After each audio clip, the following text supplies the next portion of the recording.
दर्शकों, मैं रिपिन मखीजा आज आपसे ग्रहण के बारे में बात करूंगी। नक्षत्रों में ग्रहण दो तरह के होते हैं, सूर्य ग्रहण और चंद्र ग्रहण। और आने वाले दिनों में हमें चंद्र ग्रहण देखने को मिलेगा। यह ग्रहण 5 जून 2020 को होने वाला है। 2020 साल की बात करें तो इस साल में 4 चंद्र ग्रहण हैं। एक तो 10 जनवरी 2020 को हो गया और आने वाले दिनों में एक हमें मिलेगा, और उससे अगला चंद्र ग्रहण 5 जुलाई 2020 को है। इसके बाद चौथा चंद्र ग्रहण की बात करें तो यह 30 नवंबर 2020 को है। चंद्र ग्रहण को अगर हम थोड़ा सा समझें तो यह हमारे इमोशंस पर इम्पैक्ट डालता है। चंद्र हमारे मन का कारक है और इस चंद्र ग्रहण की स्पेशल यह बात है इसकी अलाइनमेंट। यह ग्रहण वृश्चिक राशि में होने वाला है। यह ग्रहण ज्येष्ठ मास की शुक्ल पक्ष की पूर्णिमा के दिन है। अष्टम भाव को अगर समझें तो यह भाव ट्रांसफॉर्मेशन का है। हमारे काल पुरुष की कुंडली में इसको कष्टों का भाव कहा जाता है। यह भाव हमें दुख देता है। यह त्रिक भाव का एक भाव है और इसका चंद्र ग्रहण हमारे इमोशनल लेवल को बहुत ही इम्पैक्ट करेगा। अगर इसमें नक्षत्रों की बात की जाए तो इसमें विशाखा, अनुराधा और ज्येष्ठा नक्षत्र हैं और यह ग्रहण 21 डिग्री पे होने वाला है। इसका मतलब यह है कि यह ज्येष्ठा नक्षत्र में आएगा और ज्येष्ठा नक्षत्र को हम डार्कनेस से जोड़ते हैं। इससे हम यह समझते हैं कि हमारे मन में बहुत ही नेगेटिव ख्याल और नेगेटिविटी आने के चांसेस हैं। इसलिए हमें पता होना चाहिए कि हमारी लग्न और राशि के अनुसार ये हमें किस एरिया में इम्पैक्ट करेगा। आपसे बात करने का यही एक मकसद है कि आप अपने आप को तैयार कर लें और थोड़ा सा इम्यून हो जाएं। और अगर हम इसके प्रभाव की बात करें, यह ग्रहण पूरे भारत, पूरे एशिया, साउथ अमेरिका और यूरोप में दिखाई देगा। और इसका समय काल देखें तो यह 3 घंटे 11 मिनट तक रहेगा। इसका स्पर्श 11:15 रात्रि काल से शुरू होगा। भारत में बात करें तो यह ग्रहण 3 घंटे 18 मिनट तक रहेगा और इसका स्पर्श 11:15 रात्रि से शुरू होगा और यह ओवरलैप रात के 1 बजे करेगा और इसका समाप्त होने का समय 2:30 है। अगर हम इसको समझें तो हमें क्या करना चाहिए इस समय। क्यों हमारे शास्त्रों में लिखा गया है कि ग्रहण के समय आपको खाना पीना निषेध है, आपको पाठ पूजा करना चाहिए और हमें ये देखना चाहिए कि इसका हमारे ऊपर क्या प्रभाव पड़ता है। वृश्चिक राशि को अगर समझें तो यह केतु रूल कर रहा है। इस ग्रहण के दौरान केतु के कारण कुछ हमारे पास्ट लाइफ के इवेंट्स घटित होंगे, हमारे सामने आएंगे और हमारा ऑब्सेशन, सुपरमेसी और फाइटिंग स्पिरिट भी थोड़ी सी बढ़ने के चांसेस हैं। सो हमें इन चीज़ों को अवॉइड करना चाहिए और थोड़ा सा अपने ऊपर कंट्रोल करना चाहिए, मेडिटेट करना चाहिए। अगर हम इस समय भगवान शिव की आराधना करते हैं तो यह हमें बहुत ही फायदा देगा। इस समय में जो सूतक में चीज़ों का फॉलो अप किया जाता है वह हमें ज़रूर करना चाहिए। जैसे प्रेग्नेंट वुमेन्स को तीखी चीज़ें अपने पास नहीं रखनी चाहिए, इस समय में कुछ खाना नहीं चाहिए और जो भी आपके फ्रिज में कुछ खाने पीने का सामान है उसमें आपको तुलसी के पत्ते डालने चाहिए। और जितना भी आप ज़्यादा से ज़्यादा मेडिटेट कर सकें, मंत्रास कर सकें, जाप कर सकें, जिस भी डीटी को, जिस भी भगवान को आप फॉलो अप करते हैं, आप उनके मंत्र को, उनके ध्यान को और उनसे जुड़े, यह आपके बहुत सारे कर्मों को न्यूट्रलाइज करता है। यह चंद्र ग्रहण का समय बहुत ही हमारी लाइफ में इम्पॉर्टेंट माना जाता है क्योंकि इस समय जो आप कर्म करते हैं उसका फल आपको बहुत ही बढ़कर मिलता है। दर्शकों, अब हमें यह देखना है कि हमारे लगन और चंद्र राशि के हिसाब से हमें इसका क्या प्रभाव मिलता है। अगर हम मेष लगन की बात करें तो यह ग्रहण हमारे अष्टम भाव में आ रहा है अष्टम भाव हमारे दुखों का भाव है, हमारे ट्रांसफॉर्मेशन का भाव है। सो हमें किसी से झगड़ा नहीं करना है और शायद आपके जीवन में कुछ ऐसी घटनाएं घटित हो सकती हैं जो आपके जीवन की स्थिति को बदल दें। अगर आपकी चंद्र राशि है और या चंद्र लगन है या चंद्रमा आपकी वृश्चिक राशि में बैठा है तो आपको बहुत ही सतर्कता रखने की ज़रूरत है।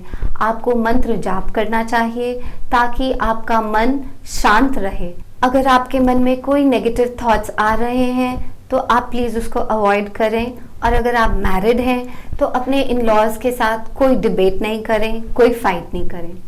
अब हम बात करेंगे वृषभ राशि की। वृषभ राशि में ये ग्रहण सप्तम भाव में आ रहा है। सप्तम भाव हमारे स्पाउस का है, हमारी शादी का है, हमारे बिजनेस पार्टनरशिप का है और हमें उनके साथ बहुत ही ध्यान से बात करनी चाहिए, कोई झगड़ा नहीं करना है। और अगर हम बात करें किसी बिजनेस डील की तो हमें बहुत ही ध्यान रखना है, कोशिश करें अवॉइड करने की। अगर अनअवॉइडेबल है तो उस इंसान की क्रेडिबिलिटी को ज़रूर चेक करें। मिथुन राशि। मिथुन राशि में ये ग्रहण हमारे छठे भाव में आ रहा है। छठा भाव हमारे रोग, ऋण, रिपु का है। हमें बहुत ज़्यादा इसका ध्यान रखना है, अपनी हेल्थ का ध्यान रखना है।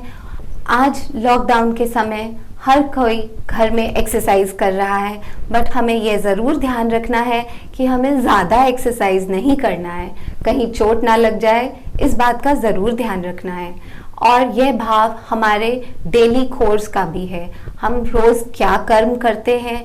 हमारे ये भाव मैटरनल रिलेशंस को भी शो करता है। हमें अपने मामा के साथ बहुत अच्छे से रहना चाहिए और अपना दिनचर्या बहुत अच्छे से करना चाहिए। इन सब एरियाज को हमें बहुत अच्छे से एग्जीक्यूट करना है। अब बात करते हैं कर्क राशि की। कर्क राशि में यह ग्रहण पंचम भाव में आ रहा है। पंचम भाव की अगर हम बात करें, यह संतान का भाव है, हमारी फेम का भाव है, हमारी क्रिएटिविटी का भाव है और यह हमारे लव अफेयर्स का भी है। पंचम भाव हर इंसान की लाइफ में हर स्टेज में बहुत ही इम्पोर्टेंट होता है क्योंकि यह हर उम्र में हर तरह का रोल प्ले करता है। तो हमें बहुत ही ध्यान रखना है इन एरियाज़ में कि हमें अपनी स्टडीज़ घर बैठकर करनी है। ऑनलाइन अगर आपकी क्लासेस चल रही हैं तो उसको परस्यू करना है और अपने लव मैटर्स में, अपने लव अफेयर्स में कोई झगड़ा नहीं करना है। और अगर आप क्रिएटिव फील्ड में हैं, कुछ काम कर रहे हैं तो आगे बढ़ने के आपके जो आइडियाज़ हैं आप उसको परस्यू कर सकते हैं। आपको अपने मन में कोई नेगेटिव थॉट्स नहीं लाने हैं और अपनी एनर्जी को बर्न आउट नहीं करना है। इसके बाद हम बात करते हैं सिंह लगन की। सिंह लगन में ये ग्रहण चौथे भाव में आ रहा है।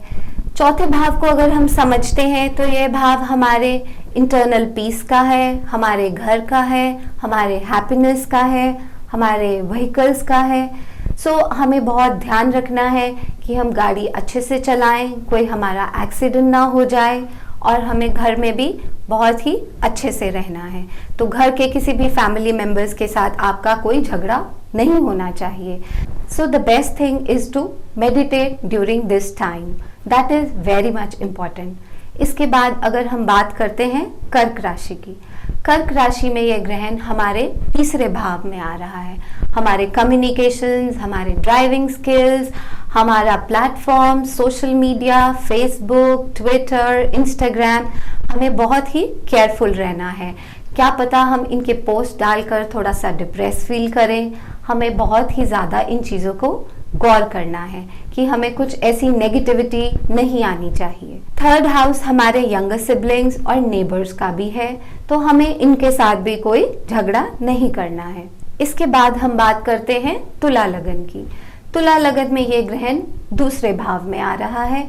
दूसरा भाव हमारे फाइनेंस का है, हमारी वाणी का है, हमारे खाने पीने का है। सो हमें कुछ ऐसा नहीं बोलना चाहिए जो किसी दूसरे इंसान को हर्ट हो जाए। हमें अपनी वाणी पर बहुत ही ध्यान रखना है। हमें और किसी फाइनेंशियल डिस्प्यूट्स में नहीं पड़ना है। अगर हमारा किसी के साथ एग्रीमेंट करना है, कोई मनी एक्सचेंज है, so we have to be very careful regarding the same. इसके बाद हम बात करते हैं वृश्चिक राशि की।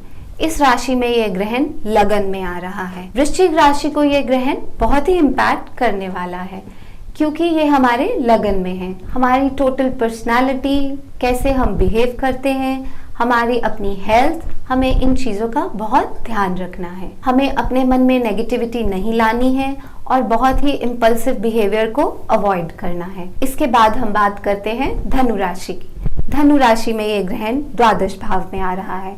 अगर हम द्वादश भाव को समझें, यह भाव हमारे एक्सपेंस का है, हमारे हॉस्पिटलाइजेशन का है, हमारे आइसोलेशन का है।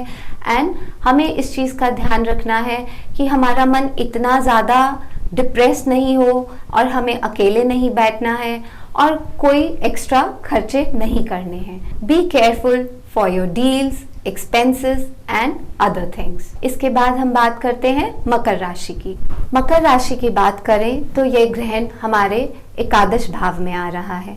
एकादश भाव हमारी अपॉर्चुनिटीज़ का है, हमारे सामाजिक रिश्तों का है, हमारी डिज़ायर्स का है।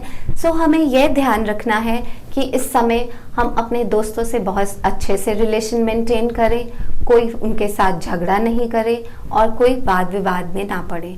इस समय हमें नई अपॉर्चुनिटीज़ भी मिल सकती हैं। कुंभ राशि। कुंभ राशि की अगर बात करें तो यह हमारे दशम भाव में आ रहा है। दशम भाव की अगर बात करें तो यह हमारे कर्म का भाव है, हमारी अथॉरिटी का भाव है, हमारे एल्डरली फिगर्स का भाव है। सो हमें यह ध्यान रखना है कि हमें इनके साथ कोई वाद विवाद में नहीं पड़ना है। मीन राशि। मीन राशि में ये ग्रहण हमारे नवम भाव में आ रहा है। अगर हम नवम भाव को जोड़ें तो इस भाव से हमें यह पता चलता है कि यह हमारे गुरुओं का भाव है, हमारी रिलीजियस एक्टिविटीज़ का भाव है। सो अगर हम अपने गुरुओं को आदर करें, उनका सम्मान करें और अगर हम दान ज़्यादा करते हैं, थोड़ा भी करते हैं अपने अकॉर्डिंगली, तो इसका आपको बहुत ही अच्छा रिजल्ट मिलेगा। दर्शकों, यह तो था ग्रहण का 12 राशियों पर प्रभाव।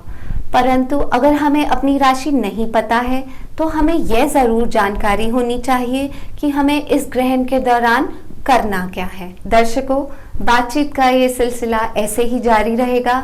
हम आपके सामने और नई जानकारी, नए राज, ग्रह नक्षत्रों के बारे में प्रस्तुत करेंगे। मैं रिपिन मखीजा अब आपसे इजाज़त चाहूँगी। धन्यवाद।